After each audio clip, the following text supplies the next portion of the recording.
So this is the masthead of William Lloyd Garrison's original abolitionist newspaper, but it's colorized because it's the Liberator dot today.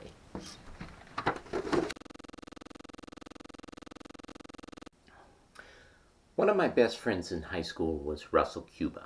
One of my favorite teachers was Ms. Tracine, who taught English. And one day in the final semester of our senior year, my best friend made my favorite teacher cry. Russell apparently had had enough with poetry and refused to believe that the tiger in William Blake's poem, Tiger, Tiger Burning Bright, was a symbol of anything. Tiger is a tiger, or it is not. I watched Russell's dualistic thinking bring a frustrated tear to Miss Tracine's eye. My name is Lowell Bliss. Welcome to episode 26 of the Liberator Today's video series on hope. Last week we said, with a little help from Richard Rohr, that dualistic thinking shuts down the imagination, which is part of the fertile seedbed of hope. If we can't imagine alternative possibilities for the future, or more fundamentally, if we cannot imagine the possibility of alternative possibilities, we put ourselves and God in a box. God hates boxes. He proved that at the Garden Tomb. We are habituated, particularly as Westerners, in dualistic thinking. Here are 4 practical ways to retrain ourselves otherwise, so that hope may more unencumberedly emerge. These first 2 come courtesy of the teaching of the Kansas Leadership Center. Number 1, reimagine progress as a spiral staircase. We tend to visualize growth in a 2-dimensional chart, like a stockbroker's graph of corporate earnings, or we think of it as a simple perpendicular staircase, climbing step by step to success. But this is dualistic thinking. We are either going up or going down. We are either at the top or the bottom. We can often see what's happening at the top landing from the very bottom, and that's what dualism likes. It likes clarity. It likes to know what to expect. You can run up a perpendicular stairway, skipping multiple steps at a time, if you have the agility. Spiral staircases are different. For one thing, they are beautiful. They are works of art. But they are not dualistic in their effect. Yes, you go up and you go down, but you are also going around. Your sight is not fixed on its destination, having left its beginnings. Instead, you are on a journey, and your sight moves 360 degrees. Sure, as you walk, you were once there, and now you are here, but you constantly circle around to where you've been before, but at a higher level. You can't see what's happening at the top when you are at the bottom of a spiral staircase, and if you try to run up it, you are bound to twist an ankle. Philosophers and poets have long been fascinated with spiral staircases because they believe they are a more accurate reflection of reality. William Butler Yeats writes, quote, "Life is a journey up a spiral staircase. As we grow older, we cover the ground we have covered before, only higher up. As we look down this winding stair below us, we measure our progress by the number of places where we were but no longer are. The journey is both repetitious and progressive. We go both round and upward."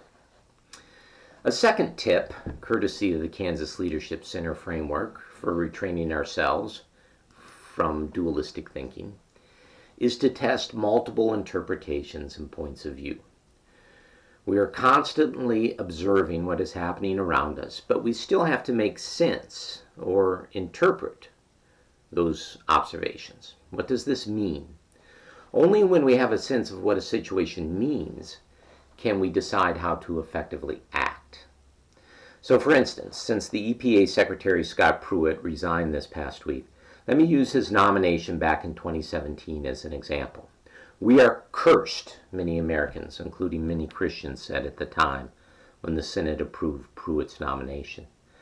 Ah, we are blessed, many other Americans, including many Christians, said. But what if Pruitt's nomination was both a blessing and a curse? What if it was neither? What if it was revelation, something we needed to learn about ourselves or about our country or about the role of government in creation care? A mantra that the Kansas Leadership Center uses is that one interpretation is an opinion. Two interpretations is a dilemma because now you need to choose between the two. But three interpretations is the beginning of discovery. The next time you encounter a puzzling or even hopeless situation, discipline yourself to generate at least three interpretations of what you think is going on, of what you think God could be up to. Number 3, I was curious what Richard Rohr would say about retraining ourselves away from dualism. He believes that we have all that we need already in Christianity in the mysteries of God, particularly by meditating on the Trinity. The monotheism of St. Augustine's day was dualistic. The divine exists as a static tension of good and evil. Add Platonism and you get a spirit-body split, secular and sacred.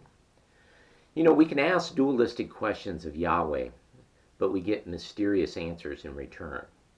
Is God one or three? Yes. Is Jesus human or divine? Yes. Is the Spirit immanent, near, close, or transcendent? Yes. We need to spend more time reflecting on the mysteries of God, which practically speaking means we need to spend more time in the liturgy. A Catholic of Rohr's insight, when asked if the wafer is bread or is it body, answers yes. And of course, number 4, the liturgy in the Eucharist is also comfortable with my final suggestion for opening up one's imagination and making room for hope. Read more poetry, and for heaven's sake, don't make Miss Tracine cry. Walter Brueggemann is insistent. The great prophets of hope were invariably poets of grief and expectation.